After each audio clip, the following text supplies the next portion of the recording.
سبحان ربك رب العزة عما يصفون وسلام على المرسلين والحمد لله رب العالمين. اللهم صل على سيدنا محمد وعلى آل سيدنا محمد وبارك وسلم. اللهم صل على سيدنا محمد وعلى آل سيدنا محمد وبارك وسلم. اللهم صل على سيدنا محمد وعلى آل سيدنا محمد وبارك وسلم.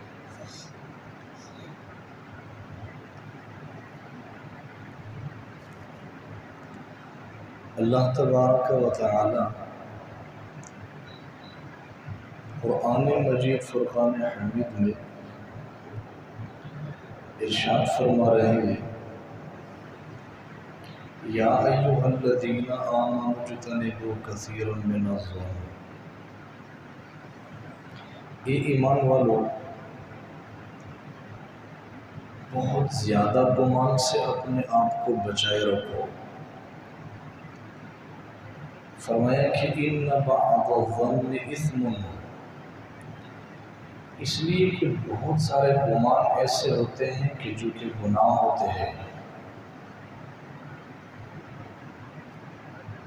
اس آیت مبارکہ میں اللہ تبارک و تعالی نے ایمان والوں کی توجہ ایک خاص روحانی مرض کی طرف مبذول فرمایا ہے. آسان لفظوں میں اس طریقے سے سمجھ لیجئے کہ اللہ تبارک و تعالی نے ایمان والوں کے لیے دوسرے لوگوں کے متعلق بدگمانی سے منع کر دیا ہے. اب یہ بدگمانی کیا چیز ہے، اس کو سمجھ لیجئے. بدگمانی کا مطلب یہ ہوتا ہے کہ انسان بغیر کسی تحقیق، بغیر کسی دلیل، بغیر کسی ثبوت کے کسی دوسرے کے متعلق غلط سوچنا شروع کر دے، اس کو بدگمانی کہتے ہیں. اس بدگمانی کو شریعت نے بڑا گناہ قرار دیا ہے اور اس سے بچنے کی تلقین فرمائی ہے. فرمایا کہ اگر آپ کے سینے میں کسی کے متعلق بغیر تحقیق، بغیر دلیل، بغیر ثبوت کو غلط خیال آ رہا ہے تو اس سے اپنے آپ کو بچانا یہ عین شریعت ہے. حدیث مبارکہ میں حضرت عیسیٰ علیہ السلام کا ایک واقعہ نقل کیا ہے. ایک دفعہ حضرت عیسیٰ علیہ السلام ایک راستے سے گزر رہے تھے، دیکھا کہ ایک صاحب چوری کر رہے.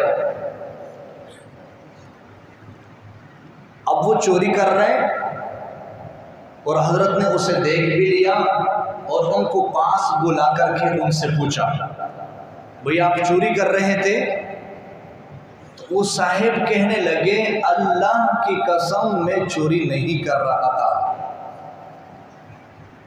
حضرت صلی اللہ علیہ وسلم بڑے حیران ہو گئے کہ میں نے دیکھا ہے کہ چوری کر رہا تھا، لیکن انہوں نے اللہ کی قسم اٹھا کر کے اللہ کا حوالہ دے دیا کہ میں چوری نہیں کر رہا تھا. تو حضرت عیسیٰ علیہ السلام کہنے لگے، میں اپنی آنکھوں کو جھٹلا رہا ہوں اور میں اپنے آپ کو یہ ملامت کر رہا ہوں کہ میں نے غلط دیکھا ہے. حالانکہ وقت کے پیغمبر ہے، دیکھ بھی رہے ہیں کہ چوری کر رہے ہیں، لیکن اس کے باوجود بھی کہہ رہے ہیں کہ میں اپنے ان نگاہوں کو جھٹلا رہا ہوں کہ ہو سکتا ہے میں نے غلط دیکھا ہو، آپ نے صحیح کیا ہو. محدثین نے ایک وجہ نکل کی ہے کہ ہو سکتا ہے کہ وہ شخص جو حضرت عیسیٰ علیہ السلام کو چوری کرتے ہوئے دکھائی دے رہا تھا، یہ بھی ہو سکتا ہے کہ جس کا مال غصب کر رہا تھا اس کے اوپر ان کا پہلے سے قرض ہو، انہوں نے ان کا کسی درجے میں حق مار دیا ہو اور اس کو اس طور پر وہ واپس حاصل کر رہا ہو. بہرحال خلاصہ یہ ہے کہ کسی کے متعلق جب تک تحقیق نہ ہو جائے، جب تک دلیل آپ کے پاس موجود نہ ہو، جب تک کسی پر کوئی غلطی ثابت نہ ہو جائے، اس وقت تک آپ کے لیے کسی کے متعلق بدگمان ہو جانا شریعت نے جائز نہیں قرار دیا ہے بلکہ ناجائز اور حرام قرار دیا ہے۔ دیکھیں بھائی، دین اسلام نے ہمیں ایک اصول دیا ہے، ایک قانون، ایک قاعدہ دیا ہے۔ وہ یہ ہے کہ اگر کسی آدمی کو آپ کسی کام کے حوالے سے کرتے ہوئے دیکھ رہے ہیں اور اس کام کے حوالے سے اس کام کے ٹھیک ہونے کا کوئی بھی احتمال پایا جا رہا ہے، تو اس تمام معاملے کو اس ٹھیک ہونے پر محمول کر کے نتیجہ نکالا کرے۔ اس بات کو مثال سے سمجھ لیجئے۔ مثال کے طور پر ہم سب گوشت کھاتے ہیں، اب بھائی کھاتے ہیں کہ نہیں؟ کھاتے ہیں نا، ہم سب گوشت کھاتے ہیں، لیکن یہ کسی کو نہیں پتا کہ جس آدمی نے اس جانور کو ذبح کیا ہے اس نے اس پر اللہ کا نام لیا ہے یا نہیں لیا ہے، یہ کسی کے علم میں نہیں۔ جن لوگوں نے وہاں کا ماحول دیکھا ہے، اگر کبھی ان کی بات سننے کو مل جاتی ہے تو ان کا کہاں یہ ہوتا ہے کہ اگر انسان اس ماحول کو دیکھ لیتا ہے جہاں پر جانور ذبح ہوتے ہیں تو کبھی بھی گوشت کھانے کو دل نہیں کرے گا۔ اب اس معاملے کو سامنے رکھتے ہوئے اور شریعت کے اس کلیے، اس قاعدے، اس قانون کو سامنے رکھتے ہوئے شریعت نے آپ کو اس بات کا پابند نہیں کیا ہے کہ گوشت خریدنے سے پہلے آپ اس بات کی تحقیق کریں کہ بھائی اس کو ذبح کرتے وقت کسی نے کلمہ پڑھا تھا یا نہیں پڑھا تھا، کسی نے اللہ کا نام لیا تھا یا نہیں لیا تھا۔ نہیں، اس بات کا شریعت نے آپ کو مکلف نہیں بنایا۔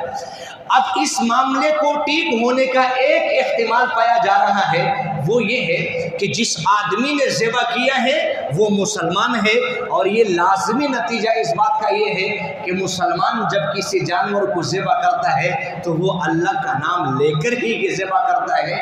تو اب شریعت نے آپ کو یہ مسئلہ سمجھا دیا ہے کہ اگر اس طور پر معاملہ ہو تو بجائے کہ آپ تحقیق میں پڑ جائے، ایک احتمال جو آپ کے سامنے آ رہا ہے اسی پر اس معاملے کو محمول کر کے آپ آگے چلے جائے، یہ عین شریعت ہے۔ اس درجے تک کسی مسلمان کو دوسرے مسلمان کے کسی معاملے میں بدگمانی سے بچایا ہے۔ اور بعض دفعہ ایسا ہوتا ہے کہ کسی آدمی کے پاس مال و دولت کی فراوانی ہو جاتی ہے، اللہ پاک کی دین ہے جس کو دے دیتے ہیں، اب دیکھنے والے خواہ اس کے بارے میں بدگمان ہو جاتے ہیں، پتہ نہیں اس نے کہاں سے چوری کر لی، کہیں سے رشوت لے لیا، پتہ نہیں یہ ڈک، میرے خیال میں یہ ایسا ہے، میرے خیال میں یہ ویسا ہے، میرے خیال میں یہ جو تیرا خیال ہے یہی تو غلط ہے، اسی سے تو شریعت نے روکا ہے۔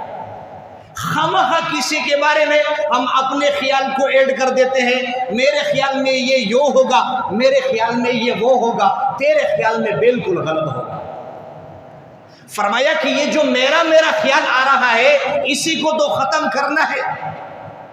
خامخواہ کسی کے بارے میں ہم فیصلے کر جاتے ہیں، میرے خیال میں ایسا ہو گیا ہوگا، میرے خیال میں یوں ہو رہا ہے، اسی سے شریعت نے منع کیا ہے۔ ایک کتاب کے اندر پڑھ رہا تھا، روس کے اندر ایک ڈائریکٹر تھے، اس کا نام تھا اسٹالن، ایک بڑا آدمی تھا، نہاتے نہاتے ان کے ہاتھ سے گڑی گر گئی اور وہیں پر گم ہو گئی۔ اب اس نے کیا کیا، وہیں سے ٹیلی فون کیا اپنے چوکیداروں کو، بھائی میری گڑی گم ہو گئی۔ انہوں نے کیا کیا، جتنے بھی ملازمین تھے سب کو لائن میں کھڑا کر دیا اور ڈانٹ ڈپٹ شروع ہو گئی، اور جی سر کی گڑی گم ہو گئی، کس کے پاس ہے، خود مان جاؤ وگرنہ ڈنڈے سے کوئی بچا نہیں سکیں گے۔ اب وہاں پر جو کچھ اچھے سمجھے جاتے تھے 10 آدمیوں نے آپس میں اشارہ کیا اور انہوں نے کہا کہ ہم مان لیتے ہیں کہ ہم نے چوری کی ہے، اگر نہیں مانیں گے تو ان سب کو سزا ہوگی۔ اب 10 آدمیوں نے کھڑے ہو کر کے اعلان کیا اس گھڑی کو ہم نے چوری کیا، اور ادھر سے ٹیلی فون آیا، گھڑی مل گئی ہے بھائی۔ وہ چوکیداروں سے کہنے لگے بھائی گڑی میلی ہے یا نہیں میلی یہ اور بات ہے، لیکن یہاں 10 لوگوں نے تسلیم کر لیا ہے کہ گڑی ہم نے چوری کی۔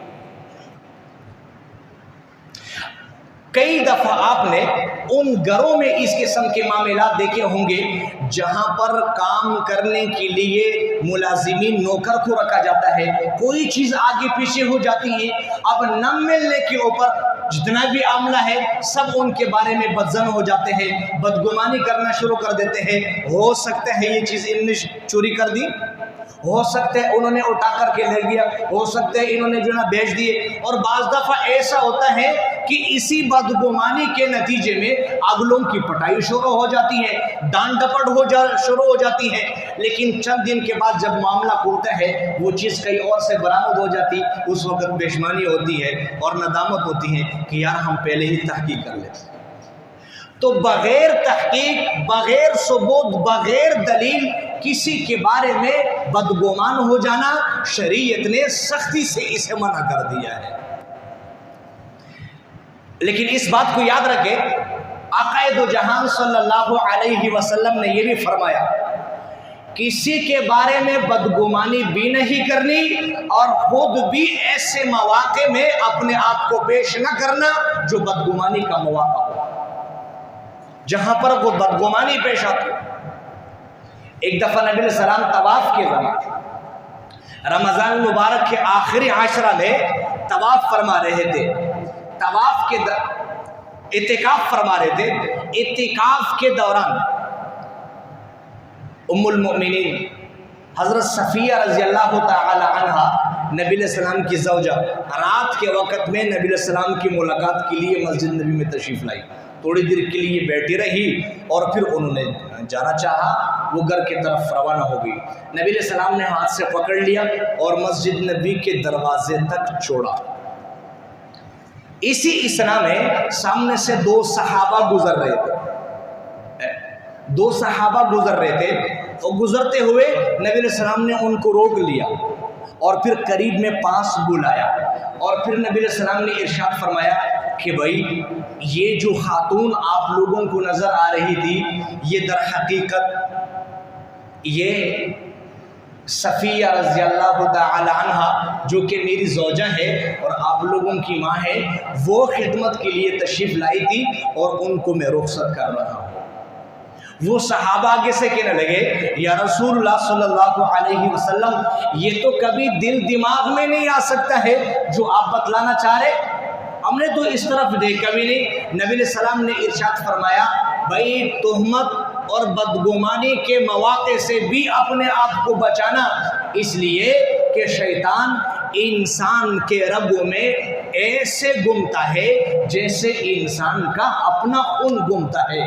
تو ایک طرف شریعت نے منع کر دیا کہ کسی کے متعلق بدگمانی نہیں کرنی، اور دوسری طرف شریعت نے اس بات کی بھی پابندی لگا دی کہ اپنے آپ کو بھی بدگمانی کے مواقع لیے پیش نہیں کرنا۔